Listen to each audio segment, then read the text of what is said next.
Okay, good afternoon and welcome. Appreciate your coverage of Hawkeye athletics and everyone making it here safely today.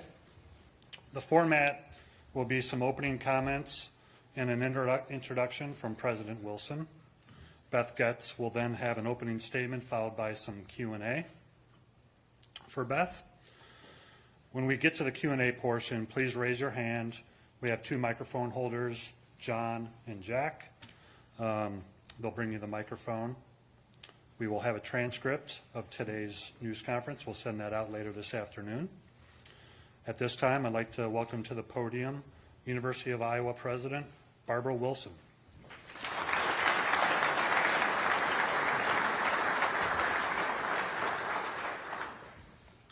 I don't know if any of you noticed, but I have a little step stool back here. So thank you so much. Makes me feel right at home. Thank you for being here. We're delighted that you're here, especially all these student athletes. Wow, amazing that you turned out for today. I'm really delighted, and I see several of our coaches out there too. So I'm going to publicly introduce what you already know. It's old news now in some ways, but we're going to keep celebrating as much as we can. I'm delighted to introduce the University of Iowa's Athletic Director, Beth Goetz, who will now hold the Henry B. and Patricia B. Tippie Director of Athletics chair. As many of you know, Beth is a tremendous leader who will really take athletics to the next level, to the next stage here at the University of Iowa. I know it. I think you know it. We're really excited to see where we go. As you know, we had a national search. Many people ask me, why would you hold a national search when you have a crown jewel sitting right here? And my answer was, a search substantiates that she's the right person, and that's what happened. She went through a very vigorous and competitive search process, and we had a great search committee, and it was a tremendous amount of support for Beth in this position. I just thought I'd share with you just one of many references that we collected about Beth. Someone else said, Beth is one of the smartest in the business, but she balances that with a high humility, low ego approach to her job. She has served in just about every capacity that you can in an athletics department. In addition, she has served on numerous local and national committees, has conducted numerous high-level coaching searches, and has engaged in fundraising for multiple major campaigns.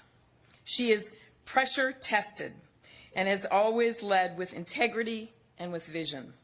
Leaders around the country will run to Iowa to work with and for her. I couldn't have said it better.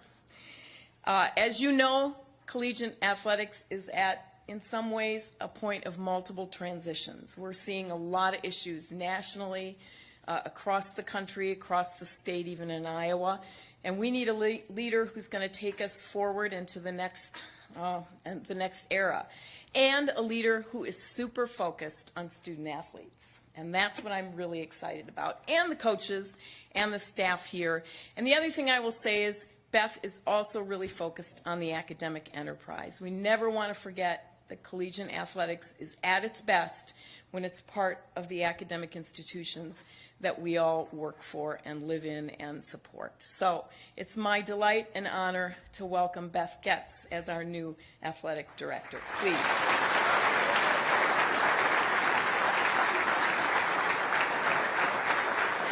She doesn't need a step stool.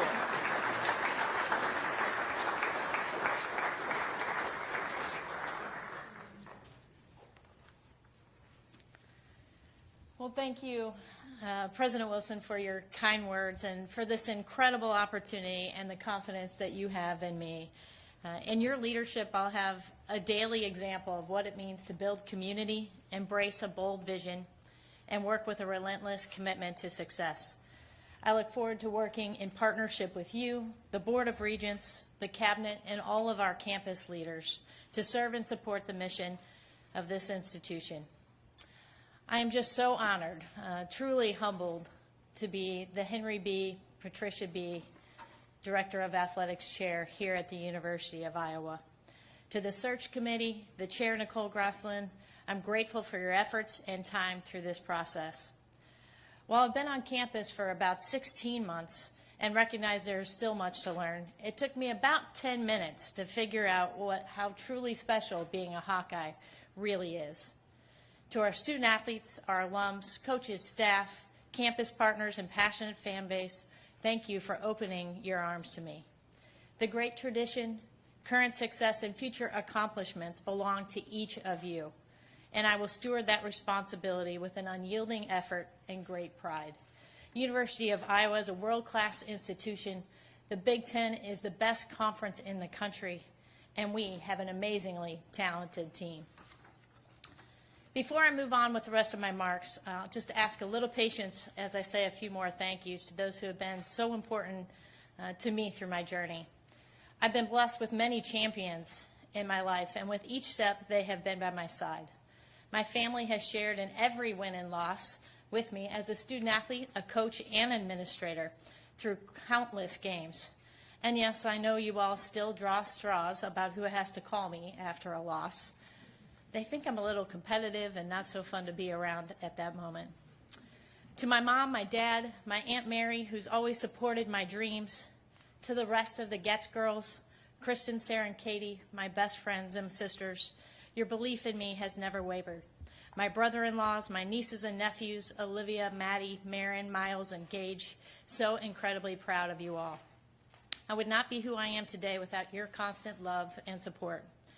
To Jen, who is my voice of reason, my courage, and my true partner, to the Fraser family, I'm just so grateful for this amazing crew who is watching literally from coast to coast, spreading Hawkeye spirit.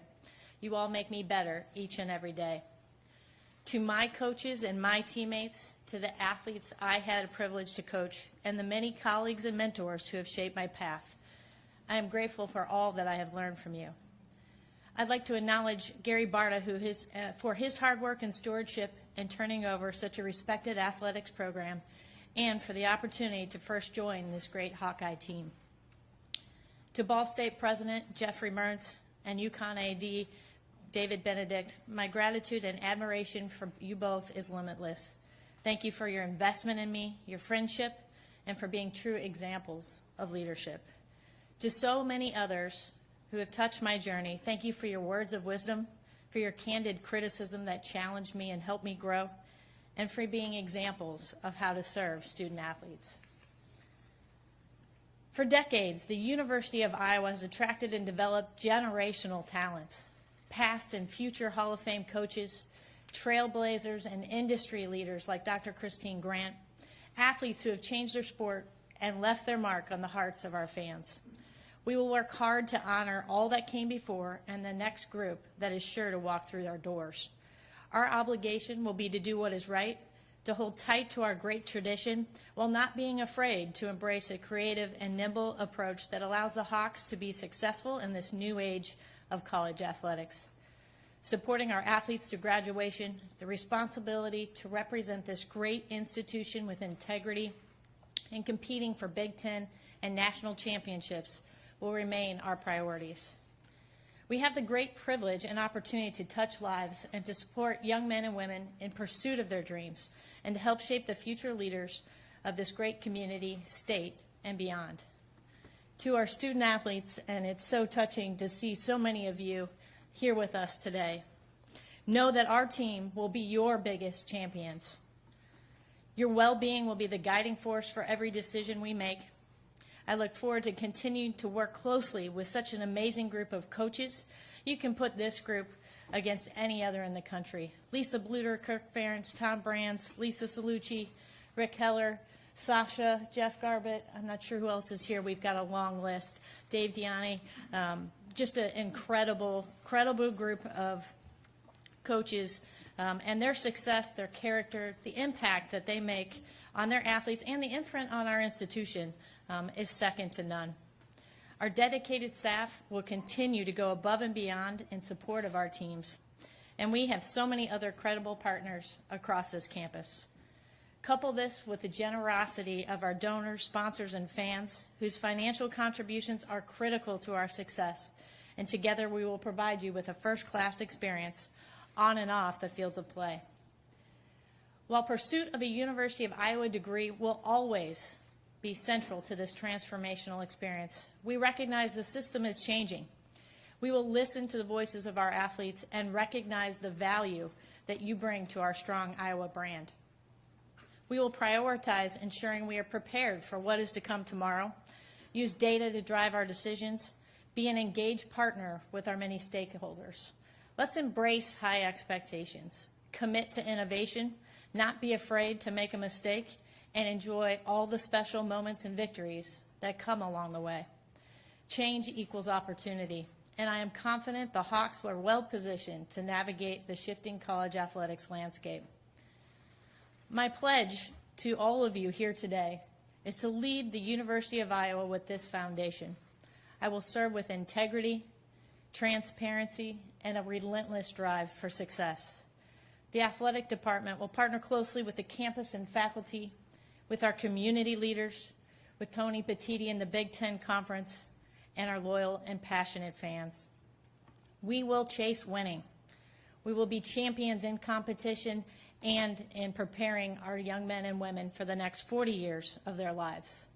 Our commitment is to earn the pride and passion of the Hawkeye faithful every step of the way. We all know the strength that lies in this team. Together, we will embrace the ambitious spirit so prevalent here at the University of Iowa. We're going to support the growth and academic success of our students. We'll strive for competitive excellence. Together, we will serve to unite and bring pride to this great Hawkeye community. I want you all to know how excited I am to write this next chapter here with you. Let's go. Together, we fight for Iowa. Go Hawks.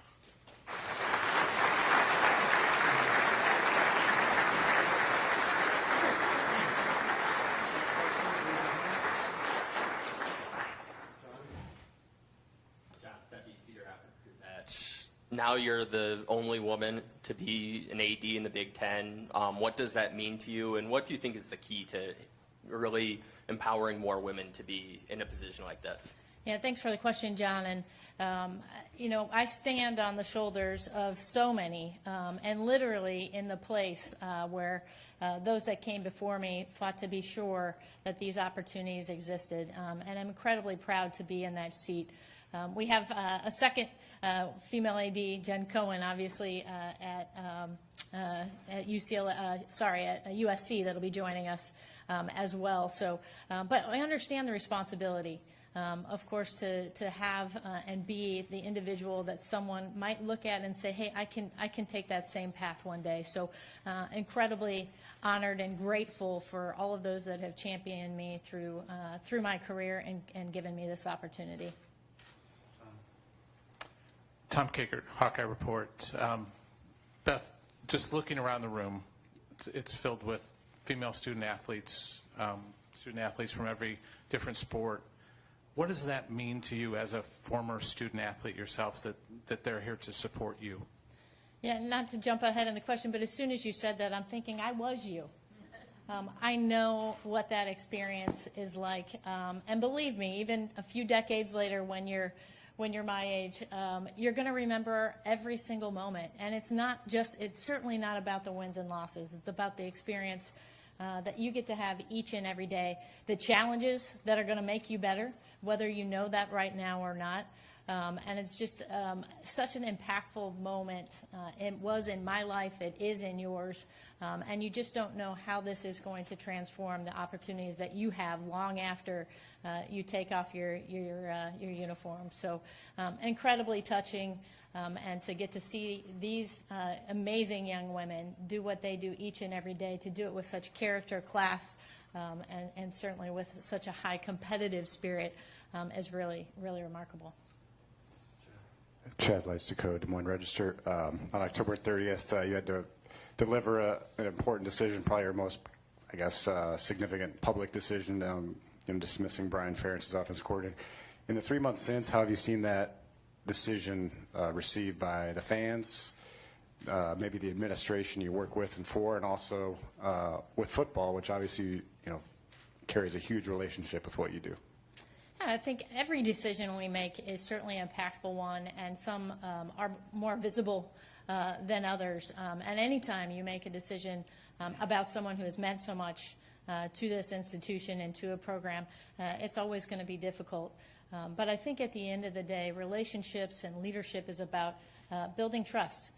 And you take the information that you have, you make the best decision that you can in the short and the long term.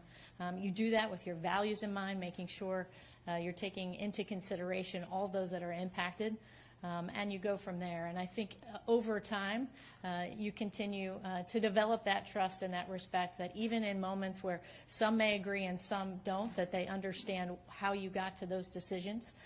And you work hard to ensure that while you may not agree on every account, that they know that you support them, you care about them, and certainly in the case of football, how passionate I am about continuing to support Coach Ferentz and that program moving forward. Hi, Beth. Hi, Mike. Mike Colossi of the Gazette. Some of the coaches you mentioned, a lot of them really are established, entrenched, people who've been here a decade, 2 decades.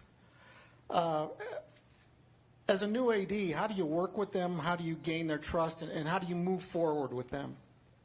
Yeah, and it's probably a good question for you, and you say some that have been here for a while, and now I see Fran out here too. And it's really a privilege to work with these professionals.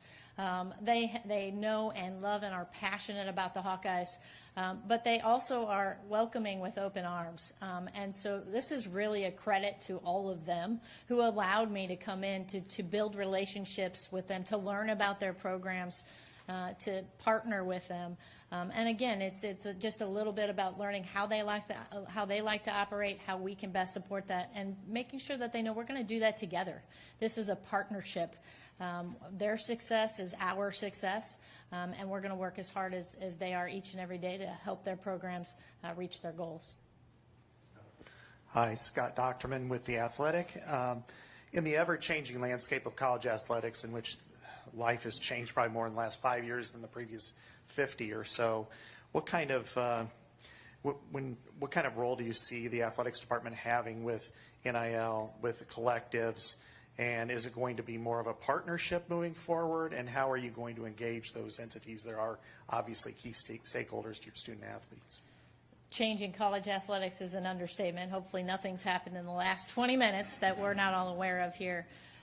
But I think it's incredibly important that we both honor our tradition at the University of Iowa, but welcome and run to what that future is going to look like. We can lead in that space. We can say, hey, it's important to us that we hear the voice of our student athletes, that we recognize the value that they bring to the brand. And whether that means increased NIL benefits, increased benefits overall. Obviously, there's a lot of moving pieces. We don't know exactly how that's going to lay out. But I think you're partnering with everybody around you, certainly on our campus and in the Big Ten.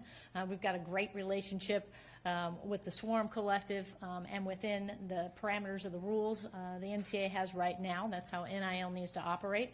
But we're going to continue to evolve. We want to be ambitious in that space. We want to be creative and nimble and do all that while protecting what is most sacred, which is making sure that these student athletes are pursuing a degree, will leave here with a degree from the University of Iowa, that they're supported, their well-being's taken care of, but everything else is going to modernize. And we're going to be ready and prepared and nimble enough to adjust to that. Hey, Beth, Elliot Clough, Rivals. Congrats. So there's been a lot of talk in the fan base about updates to Carver Hawkeye Arena. Any concrete steps that are either being made now or you're making headway towards currently? It's been a wonderful facility, right, for 40 years. And what we need to do is ensure that it serves our needs for the next few decades. And that feasibility study started well over 6 months ago. And we're really excited about some of the opportunities that we have within those updates to consider changes that will directly impact the student-athlete experience, changes that will impact the fan experience, and certainly some other adjustments that will also allow us to make sure that we are generating revenue in a way that's going to help our entire department. The timing on that, we were working through a financial study as well, so doing a little bit of a donor feasibility study, but we're close to being able to have some focus groups, get some more significant input, but really excited about what opportunities do exist. Again, we've got some celebrated wins across many sports in this arena. We want to make sure we position it to collect a few more in the years to come. Hey Beth, Tyler Tashman with the Des Moines Register. This is a little bit more theoretical, but when you have to go about the process of hiring a coach, are there things that are non-negotiable for you or characteristics that you look during that process? Absolutely, and there's really nothing we do that's more important, because when we make a hire of a coach, a head coach in particular, that's who's going to be a mentor to all these young athletes that you see around you right now. So it's critical that we try to get that, that we make that right decision, and that we don't miss on the things that are most important: integrity, their commitment to the well-being of the students. But from a big picture standpoint, I think there's a lot of different things that you look like. You may have heard me say this before, but I don't think that every leader is the right leader for every different institution. So I think you have to identify the 4 to 5 things that are specific to your needs at that moment of time here at the University of Iowa. And that's how you start your search. And certainly there's the need to be an expert in X's and O's, to understand the recruiting landscape, all of those other pieces. But we want to find a package that makes sense for who we are at the University of Iowa, who shares our values and is ambitious and excited to work in partnership with our team, our institution, to go chase championships. Hi, Beth. Owen Sebring with KGAN and back here. Congratulations, first off, of course. Thank you. So looking at the bigger picture, we now have the one of the few female athletic directors in Power 5 schools. We have the only Power 5 women's college wrestling program. We have a student on campus who's probably the most famous college athlete in America right now. Does this bigger picture give a look at the University of Iowa as a place that wants to be kind of a trailblazer for women's athletes or maybe athletes in general right now? I think you can look even broader than that. To my right, as I look at President Barb Wilson, obviously we've got leadership in our state as well. But I think it does, and it always has. And those that are in the room that had the privilege to be here at the forefront of women's sports here at the University of Iowa, they know what that means. They've carried on that tradition, and it's a great responsibility. But if you are a young woman playing sports in this country and you are watching what these young women are doing, not just what Caitlin Clark and women's basketball is doing, but what field hockey is doing, this opportunity to launch women's wrestling and soccer and rowing and so many others, why not come to the University of Iowa? Because you're going to be embraced here. You're going to have incredible opportunities in competition, and we are going to support you. The community is going to support you. And it's really, again, it's all about giving them opportunities to succeed while they're here, but really prepare them for what comes next. And we've got the tradition to do that, the history to do that, and the track record. Again, to answer your question, yes, this is a destination for our young female athletes, no doubt about it. David Eichel, HawkeyeInsider.com. Congratulations, Beth. You talk about wanting to be the forefront of NIL and try to be creative and all about empowering the student athlete. With that being said, I mean, how tough is it going to be for you to kind of balance what's in the best interest of the student athletes versus maybe what's best for the coaches and even the athletic tournament? How do you kind of go about balancing all of that while trying to be the leader of all of it? That's the question right there, right? There are going to be challenging times, but what we need to do is understand what the parameters are, whether that is provided to us via a lawsuit or by the federal government or whatever entity that is through the NCAA rules. We need to know what the landscape is, and then we will put together the pieces of the puzzle to ensure that we have our priorities in the right order. There will be changes, and significant changes. And that will mean that we'll need to make different decisions about where to invest. There's never been a more important time to understand where we can leverage our strengths. And we'll have to do that across the department to be sure. But when you do that in partnership with your coaches, with your athletes. Those, one, you come to a more agreeable decision, but we're also a part of getting to the right place. And so even though we don't yet know what the outcome is, we talk about this almost every day. Every time we meet with our coach, we conversationalize this with our entire staff. And so we all know what's coming. We're going to spend a lot of time modeling what outcomes could be. But at the end of the day, we will adjust to what the environment is. And again, with the foundation of ensuring we're protecting their ability to get a degree, have a great experience, and also live in a world where they can modernize and have an opportunity to earn extra benefits. Hey, Beth, Chad Leistico again. Can you give us an update where things stand with football's offensive coordinator hiring process, and also, obviously, the cost of coordinators seems to be going up across the country. You know, Phil Parker goes to $1.9 million. Is Kirk operating, in your mind, in terms of the constructs of his contract, in terms of what money he has available for an OC, or is there some flexibility there in what you can offer to him as an athletics department? Yeah, I feel really good about where the process is. I know there are a lot of people anxious, certainly to hear what the final decision is and who is going to be joining that team. And I think that's all those puzzle pieces are going to come together here in short order.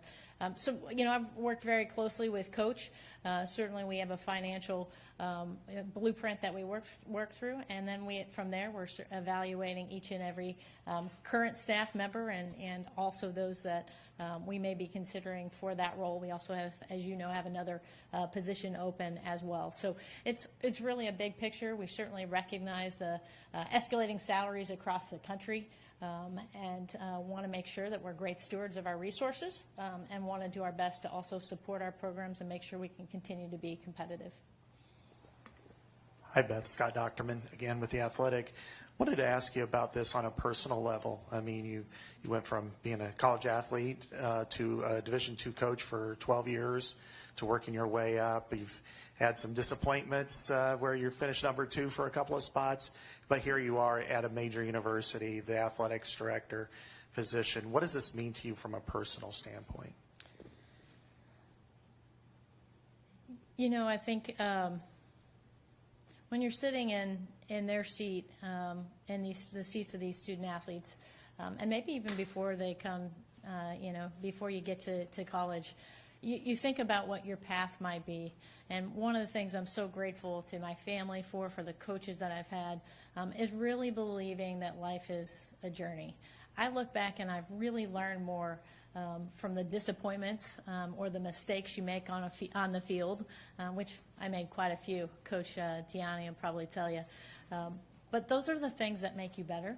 And so you never know exactly where your path's going to go. But at the end of the day, if you remain true to who you are, you're going to land in a place where your values really align, where you feel like you can contribute, you can bring value to them, and they're going to make you better. And I feel like I found that at the University of Iowa.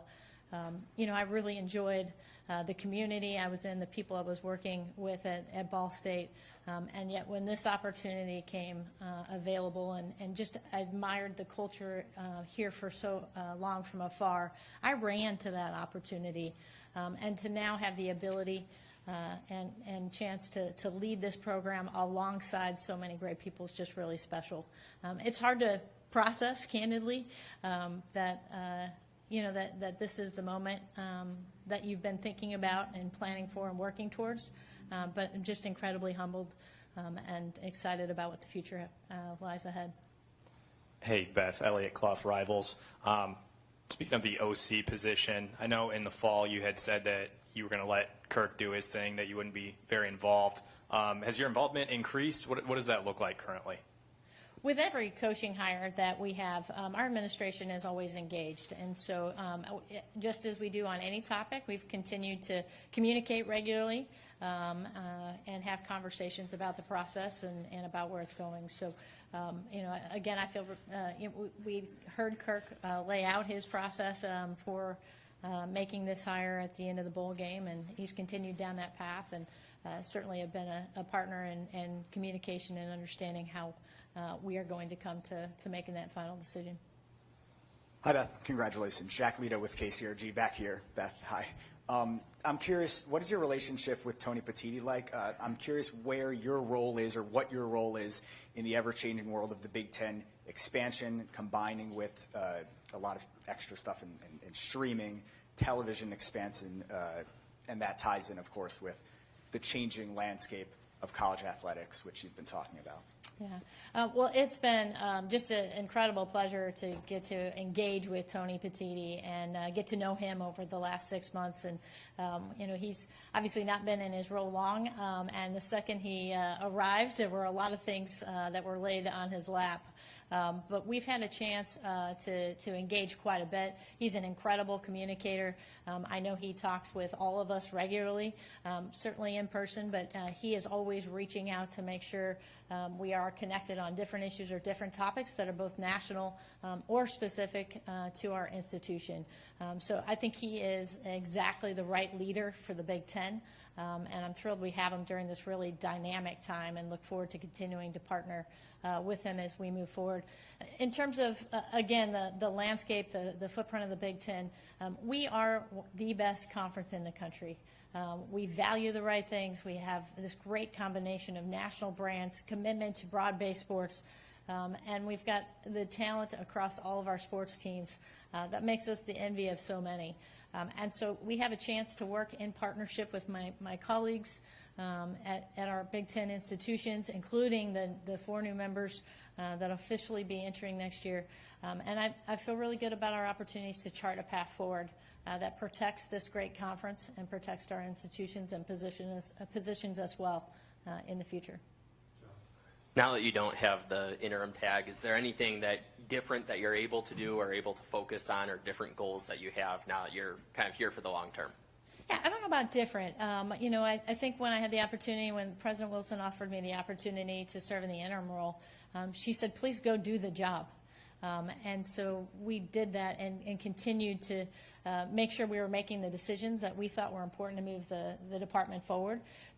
Some of the items that we didn't tackle were those that we thought might be disruptive until we had a permanent leader in place. So there are some things that we are now looking to do. Obviously, we'll have some staff openings and really move forward that way. And really this next 6 months to a year from a national standpoint is going to be incredibly important. So being able to truly identify what we want to do, identify who we are, what our bold vision is, and how that connects to that moving landscape is going to be critical. So we're excited to move forward, but we've had the support to continue to make sure we were doing what we needed to do to be successful, and just anxious to keep doing that alongside this great team going forward.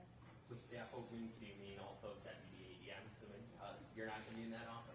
Well, I don't know that I can navigate 2 jobs, so we will look to fill that position. It may look a little bit different, and while we're not going to delay too long, I do want to make sure that we hire to where we're going. So more information is going to continue in the next couple of months. I think that position likely will have an external feel to it, but we're excited about the opportunities and the type of candidates that we know the University of Iowa will attract. So that certainly will be a priority. We're not going to do that tomorrow, but we want to make sure we have somebody that can come in and serve in the environment that's going to be most impactful to our department. We'll take 3 more questions. Start with Scott. Yeah, Beth, as far as priorities, they almost always, or they should start with student athletes, but beyond the athletes themselves, is there something that you put at the very top, whether it's the facilities, financial, is there anything you consider a priority that kind of works with your vision at this point? I don't know about a number 1 and number 2, Scott, in terms of ranking, because we all have to do everything at one time. But the areas that I think are incredibly important is to continue from a financial standpoint to ensure we're using our resources where we can get our most impact. And so we're looking forward to really evaluating in that way from a financial side, focusing on continued revenue generation across the board, engagement with donors, and all of that sort of leads into some of these facility renovations and those types of things. One of the other things I'm really passionate about, and I think an overview of how we analyze our information, analyze data will help us do, is to be really intentional about how our success connects to the mission of the institution. And I think there's great opportunity there, and we're looking forward to exploring that as time goes on. So those two things are really important. In addition, again, to front of mind for everybody is going to be the changing landscape. And so even though we know there are a couple different paths, actually modeling that so we're not responsive, I think, is a critical piece. And so we're in that work now, and we'll continue to do that in the coming months. Chad Lice, have you moved into the big office yet? No, not yet. Not quite. Okay. Longevity-wise, you go from, this program's gone from Bump Elliott, Christine Grant, Bob Bowlesby, Gary Bard, a long time ADs. I guess just now that you're in that permanent role, do you view this as a destination job for yourself personally?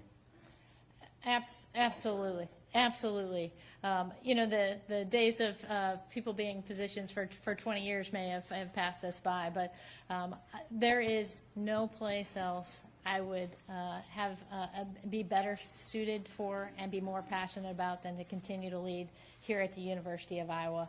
As you all already know, I'm a Midwest kid. I'm from this community. It's felt like home from the moment that I came. I feel like we collectively have the best team in the country. These just amazing coaches, incredible student athletes in the sport across campus. And I don't know what else you would look for that's beyond these walls. And so I'm excited about my tenure here and certainly look forward to staying as long as President Wilson will have me. Finish up with Mike and then Tyler. Beth, hi. You played college sports and you coached college sports. What do you know about both? I played a long time ago, Mike, and it's starting to be a long time since I coached. But that experience stays with you. And even though soccer was my sport, doesn't mean that I understand that game the way it's played now. It doesn't mean I understand exactly, how our basketball staff or our wrestling staff has to navigate the recruiting landscape because I coached before. But what I think it does do is it allows me to sit in their shoes, to have empathy, to understand how they experience what they go through each and every day. And I use that, I think, as I build relationships with them. I understand the pressures. I understand the success they feel. I understand the disappointments. And so those are moments that you take with you, I think, into every experience that you have. And for me, those have been an asset. I hope our staff and coaches feel like that is helpful. But that experience of actually being in those shoes of, as an athlete and as a coach, it gives you a completely different perspective, I think. And I don't think it's necessary to have done those things to be a great administrator, but I do think it can be an advantage in making sure you're providing the right kind of support when it's needed. Tyler Tashman with the Des Moines Register. You mentioned at Carver potentially the updates, making it a better environment for student athletes and fans. Are there any specific ideas you have now that that could potentially look like? Some conceptual thoughts, right? And that's why we worked with an architect and just to see what might be possible, where it'll land. Again, that's why we're in the feasibility study. It's hard to tell. But I do think we need increased premium spaces, for our fans to have an opportunity to enjoy a game the way that the people are now used to doing that, so where they can visually see that and have access to different amenities. Lots of conversation, I know, from our students about the environment that they may be able to create in and around the floor is really important. And there's a lot of amenities that we just need to update as we look at what that'll be in 20 years. So we're excited about what we've seen so far. We are anxious to start to make that a little bit more public.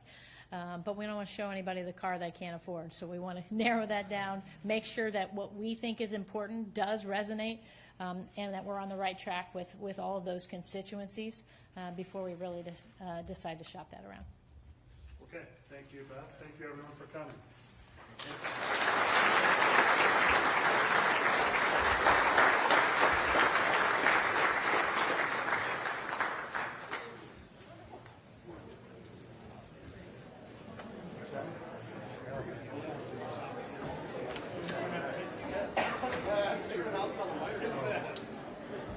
Student athletes, if you want to get your picture with Beth, come up to the front.